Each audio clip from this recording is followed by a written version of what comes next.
1 Samuel 6ஆம் அதிகாரம். கர்த்தருடைய பெட்டி பெலிஸ்தரின் தேசத்தில் 7 மாதம் இருந்தது. பின்பு பெலிஸ்தர் பூஜாரிகளையும் குறி சொல்லுகிறவர்களையும் அழைப்பித்து, கர்த்தருடைய பெட்டியை பற்றி நாங்கள் என்ன செய்ய வேண்டும், அதை நாங்கள் எவ்விதமாய் அதன் ஸ்தானத்திற்கு அனுப்பிவிடலாம் என்று எங்களுக்கு சொல்லுங்கள் என்றார்கள். அதற்கு அவர்கள், இஸ்ரவேலின் தேவனுடைய பெட்டியை நீங்கள் அனுப்பினால் அதை வெறுமையாய் அனுப்பாமல் குற்ற நிவாரண காணிக்கையை எவ்விதத்திலும் அவருக்கு செலுத்த வேண்டும். அப்பொழுது நீங்கள் சொஸ்தம் அடைகிறதும் அல்லாமல் அவருடைய கை உங்களை விடாதிருந்த முகாந்திரம் இன்னது என்றும் உங்களுக்கு தெரிய வரும் என்றார்கள். அதற்கு அவர்கள், குற்ற நிவாரண காணிக்கையாக நாங்கள் அவருக்கு என்னத்தை செலுத்த வேண்டும் என்று கேட்டதற்கு அவர்கள், உங்கள் எல்லாருக்கும் உங்கள் அதிபதிகளுக்கும் ஒரே வாதை உண்டானபடியால் பெலிஸ்தருடைய அதிபதிகளின் இலக்கத்திற்கு சரியாக மூல வியாதியின் சாயலானபடி செய்த 5 பொன் சுரூபங்களும் பொன்னால் செய்த 5 சுண்டலிகளும் செலுத்த வேண்டும். ஆகையால் உங்கள் மூல வியாதியின் சாயலான சுரூபங்களையும் உங்கள் தேசத்தை கெடுத்து போட்ட சுண்டலிகளின் சாயலான சுரூபங்களையும் நீங்கள் உண்டு பண்ணி இஸ்ரவேலின் தேவனுக்கு மகிமையை செலுத்துங்கள். அப்பொழுது ஒருவேளை உங்கள் மேலும் உங்கள் தேவர்கள் மேலும் உங்கள் தேசத்தின் மேலும் இறங்கி இருக்கிற அவருடைய கை உங்களை விட்டு விலகும். எகிப்தியரும் பார்வோனும் தங்கள் இருதயத்தை கடினப்படுத்தினது போல நீங்கள் உங்கள் இருதயத்தை கடினப்படுத்துவானேன். அவர்களை அவர்கள் தீங்காய் பாதித்த பின்பு ஜனங்களை அவர்கள் அனுப்பிவிட்டதும் அவர்கள் போய்விட்டதும் இல்லையோ? இப்போதும் நீங்கள் ஒரு புதுவண்டில் செய்து நுகம் பூட்டாதிருக்கிற 2 கறவை பசுக்களை பிடித்து அவைகளை வண்டிலே கட்டி அவைகளின் கன்று குட்டிகளை அவைகளுக்கு பின்னாக போக விடாமல் வீட்டிலே கொண்டு வந்து விட்டு பின்பு கர்த்தருடைய பெட்டியை எடுத்து அதை வண்டிலின் மேல் வைத்து நீங்கள் குற்ற நிவாரண காணிக்கையாக அவருக்கு செலுத்தும் பொன் உருப்படிகளை அதன் பக்கத்தில் ஒரு சிறிய பெட்டியிலே வைத்து அதை அனுப்பிவிடுங்கள். அப்பொழுது பாருங்கள், அது தன் எல்லைக்கு போகிற வழியாய் பெத்சிமேசுக்கு போனால் இந்த பெரிய தீங்கை நமக்கு செய்தவர் அவர்தாமே என்று அறியலாம். போகாதிருந்தால் அவருடைய கை நம்மை தொடாமல் அது தற்செயலாய் நமக்கு நேரிட்டது என்று அறிந்து கொள்ளலாம் என்றார்கள்.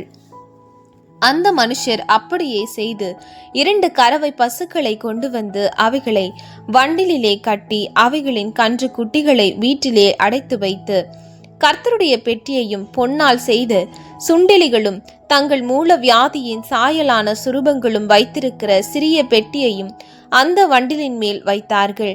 அப்பொழுது அந்த பசுக்கள் பெத்சிமேசுக்கு போகிற வழியிலே செவ்வையாய் போய் வலது இடது பக்கமாய் விலகாமல் பெரும் பாதையான நேர் வழியாக கூப்பிட்டு கொண்டே நடந்தது. பெலிஸ்தரின் அதிபதிகள் பெத்சிமேசின் எல்லை மட்டும் அவைகளின் பிறகே போனார்கள். பெத்சிமேசின் மனுஷர் பள்ளத்தாக்கிலே கோதுமை அறுத்து கொண்டிருந்தார்கள். அவர்கள் தங்கள் கண்களை ஏறெடுக்கும் போது பெட்டியை கண்டு அதை கண்டதினால் சந்தோஷப்பட்டார்கள். அந்த வண்டில் பெத்சிமேஸ் ஊரானாகிய யோசுவாவின் வயலில் வந்து அங்கே நின்றது. அங்கே ஒரு பெரிய கல் இருந்தது. அப்பொழுது வண்டிலின் மரங்களை பிளந்து பசுக்களை கர்த்தருக்கு சர்வாங்க தகன பலியாக செலுத்தினார்கள்.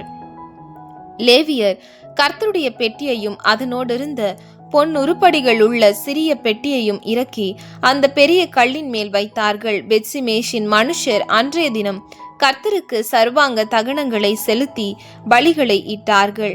பெலிஸ்தரின் 5 அதிபதிகளும் இவைகளை கண்டு அன்றைய தினம் எக்ரோனுக்கு திரும்பி போனார்கள். பெலிஸ்தர் குற்ற நிவாரணத்திற்காக கர்த்தருக்கு செலுத்தின மூல வியாதியின் சாயலான பொன் சுரூபங்கள் ஆவன. அஸ்தோத்திற்காக 1, காசாவுக்காக 1, அஸ்கலோனுக்காக 1, காத்துக்காக 1, எக்ரோனுக்காக 1. பொன்னால் செய்த சுண்டலிகளோ வென்றால் அரணான பட்டணங்கள் துவக்கி நாட்டில் உள்ள கிராமங்கள் மட்டும் கர்த்தருடைய பெட்டியை வைத்த பெரிய கல் இருக்கிற ஆப்பேல் மட்டும் 5 அதிபதிகளுக்கும் ஆதீனமா இருக்கிற பெலிஸ்தருடைய சகல ஊர்களின் இலக்கத்திற்கு சரியா இருந்தது. அந்த கல் இந்நாள் வரைக்கும் பெத்சிமேஸ் ஊரானாகிய யோசுவாவின் வயலில் இருக்கிறது. ஆனாலும் பெத்சிமேஷின் மனுஷர் கர்த்தருடைய பெட்டிக்குள் பார்த்தபடியினால் கர்த்தர் ஜனங்களின் 50,070 பேரை அடித்தார். அப்பொழுது கர்த்தர் ஜனங்களை பெரிய சங்காரமாக அடித்தது நிமித்தம் ஜனங்கள் துக்கித்து கொண்டிருந்தார்கள். இந்த பரிசுத்தமான தேவனாகிய கர்த்தருக்கு முன்பாக நிற்கத்தக்கவன் யார்? பெட்டி நம்மிடத்திலிருந்து யாரிடத்துக்கு போகும் என்று பெத்சிமேஷின் மனுஷர் சொல்லி கீரியாத் யாரிமின் குடிகளுக்கு ஆட்களை அனுப்பி பெலிஸ்தர் கர்த்தருடைய பெட்டியை திரும்ப அனுப்பினார்கள். நீங்கள் வந்து அதை உங்களிடத்துக்கு எடுத்துக்கொண்டு போங்கள் என்று சொல்ல சொன்னார்கள்.